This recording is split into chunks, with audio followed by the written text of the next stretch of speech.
Well, welcome, Mark, to the Vocational Education Podcast again. It's been a while, so thanks for joining me. And today we've got a number of different subjects we want to talk about because a lot's changed in the last 6 months since we spoke last.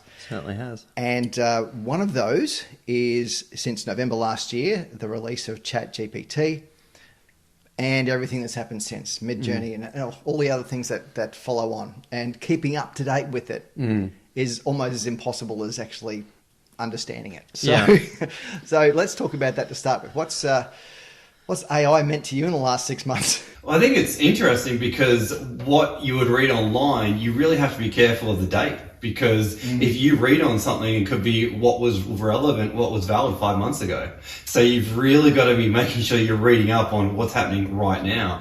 What does it mean to me? It's a tricky one because you got both the training and the assessing side. And I think you and I have had a lot of conversations around how it's going to impact assessing. And then from my perspective around training, I guess a concern for trainers these days is are we going to be replaced by robots?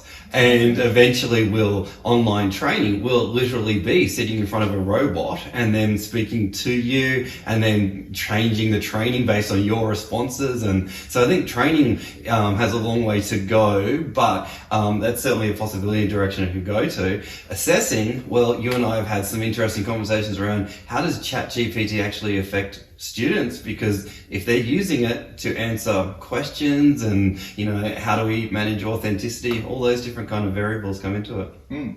So it's raised a lot of questions, is what you're saying, as opposed to giving us a lot of answers. Yeah. But it is a tool. It's only a tool. And I've embraced it as much as I could over the last few months. From the time it came out, I got an account. It was in December last year, and I started using it to see what it would do and how it would respond.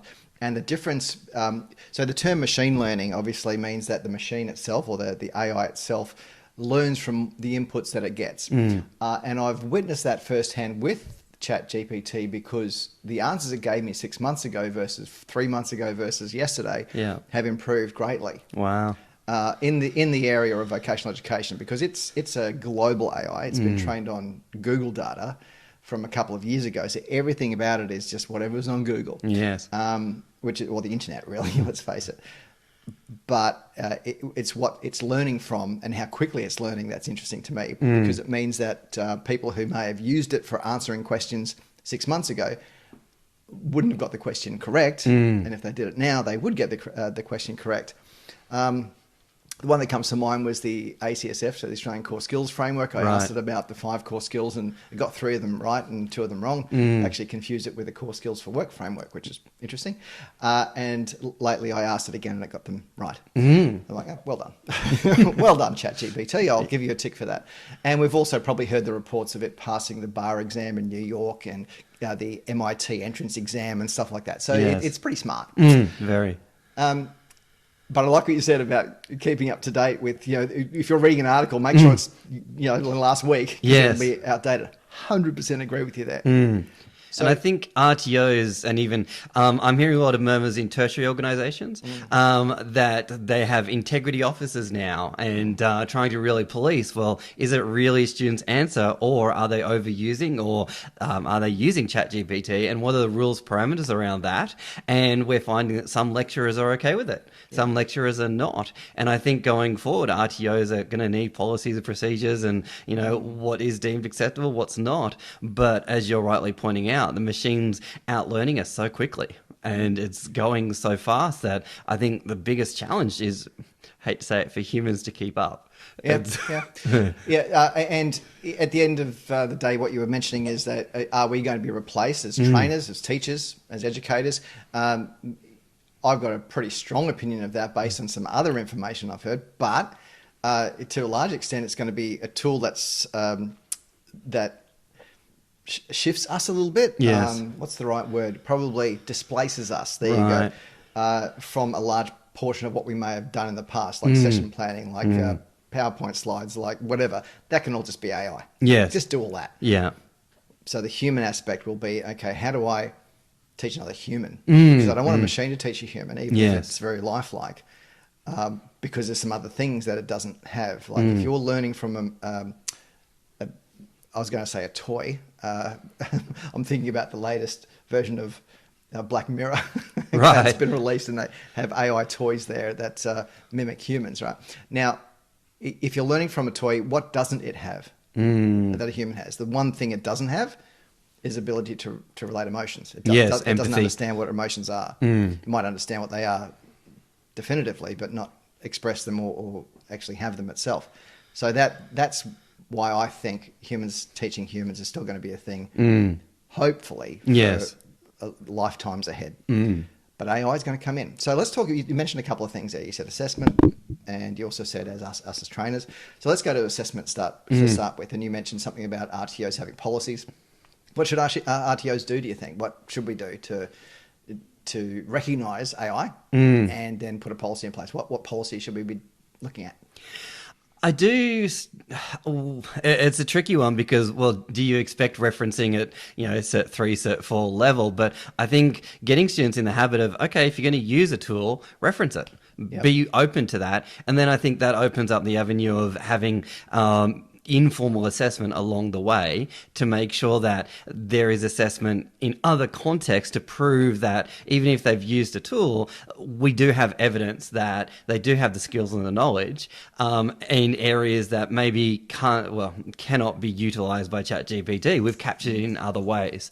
Policies, procedures, I don't know. I think it's going to evolve over time, and always comes back to the rules of evidence. And but it's a tricky one because also going forward as a trainer or assessor, maybe part of your skill set is actually the ability to use ChatGPT effectively in the right way. So I'm going to throw this one up in the air and go, watch this space. I don't know.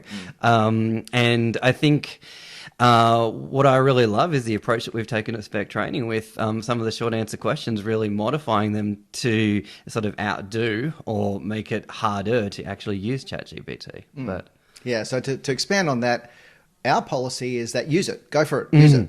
If you're a student and you're smart enough to know what sort of question to ask ChatGPT and it spits out an answer that's correct, as long as you know it's correct and you put it in there, what's the difference between that and reading a textbook and tearing the page out and submitting that? Right? So it's no different, other than it's easier, easier to do if you know how to use it. By the way. Yeah.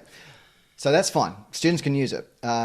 So what we did is we removed 99% of the short answer questions, replaced them by self-marking questions, which require students to complete answers. So they can't just get something to fill in the blank. They've got to fill in the blanks because the answers, they have choices, they have drag and drops, they have things like that they have to think about to answer it correctly. And that, strangely enough, that's using AI to beat AI because it's the self-marking artificial intelligence of our learning management system that's beating the use of ChatGPT for short answer questions. And the upside is that it reduces the work on assessors big time because, as I said, 99% of it is self-marked.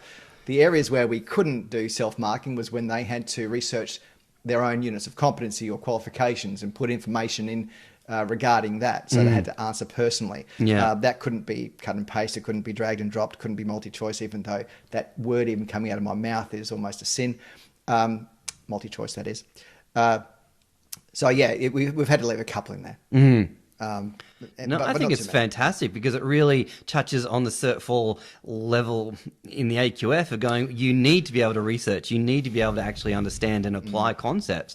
And if I'm honest, some of the questions I actually found harder than actually just short answer variations of it. So I thought it was a great tactic. I thought, AI beating AI, it's a great way to go. And it really gets around that issue. And then for the questions that we can't, well, actually go off and find the evidence, find the answer, and look up the companion volume and make the students do the work because at this level, at Cert 4 and diploma, they should be able to do it. Yeah, we still want people coming out the other end doing what we say they're going to be able to do, which is be vocational trainers and assessors at that level that you expect to be able to start a job like that tomorrow. Yes. And you and I both know there are a lot of people who finish their Cert 4s, not from us, but he'll finish their Cert 4s and go out to the workplace, be asked the very first question and not have a clue about it. Yes. That's what we want to avoid. Now, I don't think AI's really got a lot to do with that. That's more just about the maybe the way they're trained as well. So training then. So we'll go, that's the assessment. We have our procedure in place. We haven't formalized it into a policy as such yet, but we will. So the procedure is, and it seems to well, it will work. I was going to say we're only just releasing a little bit. So for the assessment cluster for the new TAE 22, we've released it. Now we've got it for the first cluster as well, but we haven't officially released that till next week, I think. So it's all starting to happen. But how about the teaching side? Okay, so we've got two parts of teaching, don't we? We've got the actual teaching and we've got the planning, the preparation for teaching. Have you ever used ChatGPT to write up a session plan for you? I think unofficially, no. Okay. But I've just seen you work your magic and see the different ways that you can really extrapolate information from basing it on the unit of competency and drawing upon that, plugging that into ChatGPT and seeing what it spits out, and then using that to really shape your session plan. Yeah. And I thought that was really impressive. Hadn't ever thought of doing that. But yeah, I think could be a great strategy going forward. So you can ask it the dumb question, please write a session plan for this subject. Right. And it does a good job. Okay. Usually, and you can tell how long. So you want a 30-minute or 40-minute or 2-hour session plan, and it does it. It even splits up the timing. I cringe. I cringe, Dan. It even splits up the timing and gives you some activities as well. Wow. Okay. It's crazy, right? So it does that for you.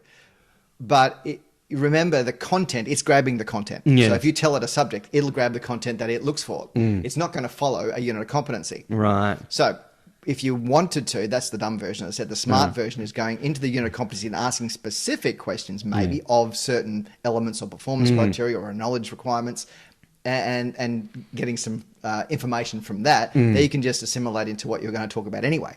But remember, you've still got content that you're teaching from. Yeah. That's what teachers, they'll have that content, whether it's a workbook, a textbook, online content, whatever it is. You've got it there already. So you don't want to be confusing the students by saying, oh, yeah, but ChatGPT's got some great content too.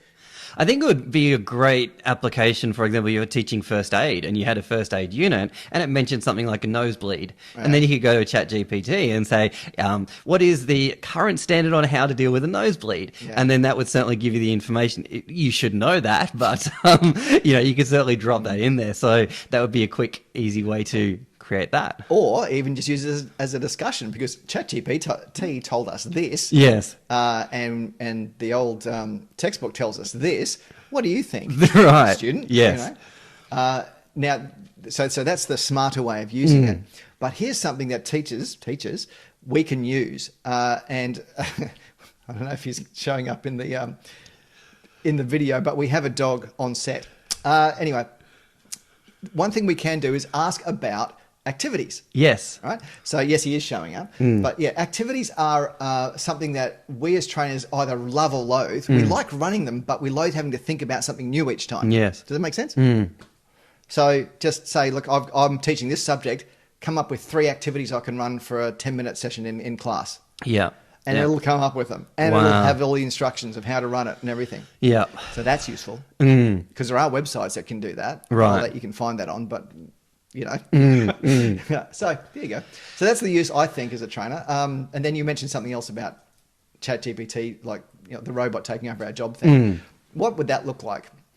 I think it's sort of been the dream or aspiration that I get the sense that we all started out with when we had online learning or online training. When I first started doing a Masters of Applied Linguistics and I had Blackboard and I logged in, did the discussions and did my essays and all of that, I guess what I craved was a little bit more attention from the actual facilitator, from the lecturer at the time. And it would have been great if, okay, I can connect with a bot or a robot and say, okay, I've got a question about XYZ, tell me the answer or help me out. And that robot replaced the lecturer because the lecturer is too busy doing other things. It would have been great, and maybe even have discussions with this robot. And I guess I've just seen the Jetsons and I've seen so many sci-fi movies that I think potentially it's possible. I don't know. But I think we may get to a stage where they can actually read our emotions. But I think at the end of the day, trainers, our ability is to know when someone's falling behind. Our ability is to be able to pick that up and be able to, really address issues and challenges that students face. And I don't know if robots will be able to do that as well as what we currently can. But it'll be an interesting place to get to. Robot, help, I need clarification on question 3. That's a given. So the Khan Academy, I think we may have talked about this, but they've put a lot of money and research and work into applying an AI chatbot tool as a coach. Okay.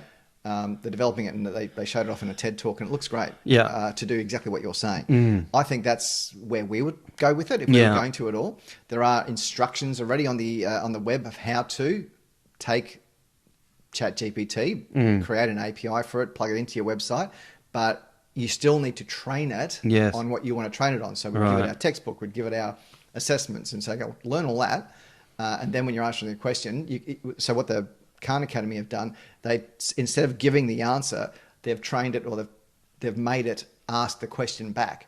So that's the Socratic method of learning, right? So when someone says, I can't add up 2 plus 3, what am I doing wrong? Yeah. Rather than it saying, 2 plus 3 is 5. No, I'm just kidding. 2 plus 3 is 5. It'll say, or have you considered adding up on your fingers? Right, okay. Or what's another method you could do to add these two things together? So really coaching in essence. Exactly. Yeah. So, that would have fed that requirement of you back in the day. Definitely. On Blackboard, Gordon. Yes. And I think that's definitely something we could do, especially with so many people choosing now to learn online. Yeah. Remember, you and I, we would prefer if people came to a classroom, sat in with others, had some social learning. Yeah. 'Cause that's something you don't get from had some social learning and enjoyed the experience of learning in a classroom. That's what we would like.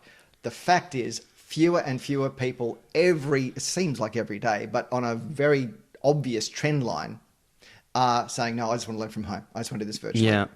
And I think it's interesting because even big companies, mining companies, railroad companies, whatever the company may be, is often sending their students off to an online course because it's cheaper. They don't need to actually send them to travel to a course or things like that. So, but then you have the aspect of, okay, in a manual trade, or if they're actually doing a skill or a task in the workplace, can an AI robot or our AI thing assess that performance and train that performance? And I would say potentially no. Yeah. So I remember the days when first aid first came out online, and you were doing CPR and you were doing the clicks on the mouse, and that we all cringe with that because we know that will never replicate what it's really like. Yeah. Right. Yeah. So. Do you know what I reckon? This is my 2 cents worth of the future, the very near future of AI in training. Microsoft has a $1 billion stake in OpenAI. Right. So they own it, for want of a better word. And Microsoft Teams is a very popular and growing tool for trainers. So Microsoft owns Microsoft. So why wouldn't they, while you're on a Teams training session, why wouldn't you be able to add AI bot? Yes. Add ChatGPT into your chat. So when you're a student, you're watching the teacher is going through maybe a learning program, very difficult concept to get your head around sometimes. And rather than disturb the teacher because other people seem to be getting it, you just ask the chatbot on the side because it's already plugged into Microsoft Teams. Right. And you go, well, what should I be thinking about? And if it's smart enough to know that, then fantastic. And that's where things like when we looked at I did a bit of research before this, looking at the top 10 education AI tools. 5 of them had something to do with coaching. Right. And for all of those 5, they had to be individually trained themselves on that. Right. So whether it was maths, so one of them was maths for Boston University or something like that. But yeah, they had to be trained. So I'd imagine that if we're going to have a plugin, yes, it needs to still be trained on what it's there for. Because just providing some broad internet answer to what a learning program is going to throw your student off on a tangent, which would be worse than if they'd stopped you as the trainer to ask the question. So anyway, that's AI in a nutshell right now. Yeah. It's going to be funny. You just said before that the next conference we go to, National VEP Conference, everyone will be talking about AI. That's going to be the majority of the discussions or presentations. I'm like, yeah. And my eyes are rolling, everyone. They're rolling because everyone's going to have their slight little different version of the same thing. How much they've used it, what they've used it for, and they're going to think they're the best at it. And I do cringe at those sorts of things. There are experts out there, but experts in AI are not experts in education. Experts in education are not experts in AI. Bring me someone who's done both, I might listen to them. But I think it's going to be pretty cringy over the next 6 to 12 months. Yeah. I'm giving a talk later this year in Sydney, and I've expressly not said anything about AI. Right. Because what I know now Yes. versus in 6 months' time is going to be, or 3 months' time even, is going to be a lot different. So who am I to listen to? All I've got is my experiences, and they're going to be different from other people there. Yeah. So I don't think it's too wise to be listening to too many other people at the moment. Just do your own research. Oh my God, that sounds like a conspiracy theorist, doesn't it? Do your own research. Think for yourself. Think for yourself. See what comes up. Well, I think there is 3 sectors. There's the high schools, there's the vet sector, and then the tertiary. And all 3 of them are impacted. All 3 of them are going to have trends or things that they do that are going to be shared across the 3 sectors. Yeah, and even just mentioning tertiary, where they're spinning around, because they're the ones the most affected. Yes. I think. Because at school, if kids don't learn, they're not going to pass their test, and their tests are in class. Universities, the majority of universities now do online. Yes. Right? So, all of them. So their assessments are all just written stuff sent in. So that's perfect for ChatGPT. Thank you very much. Yes. It loves it. And Quillbot and all the other things that you can use to scare the system or scam the system.